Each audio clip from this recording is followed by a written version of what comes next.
Asante. Chukua ile mahali imo kilihitaji. Sasa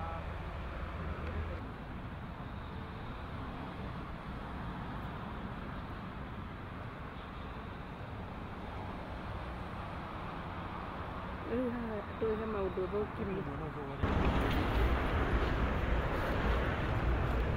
Mà mới nói mà bố bên mà nói ok.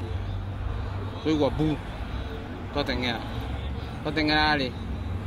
Tôi quả nó đi có cái gì. Nó quả này building này ako đi. Ako này về là một.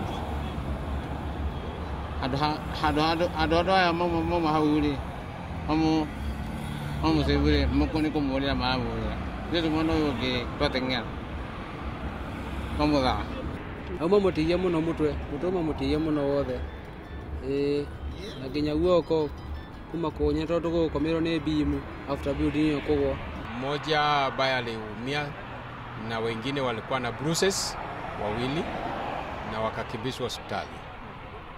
Already tumeanza uchunguzi ili tuone ni nini ilifanyika ambayo ikalete shida hiyo. Wakati mwingine kitu kama hii ambayo imetokea inaweza kutokea. Tungeomba ya kwamba kama watu wanajenga wahakikishe ya kwamba wameweka mikakati yote ya usalama ya kushughulikia wajenzi, na si hiyo tu, wahakikishe ya kwamba wameweka insurance kwa wale wafanyikazi wa hapo, ndio kitu ikitokea wanaweza kushughulikiwa kwa njia nzuri.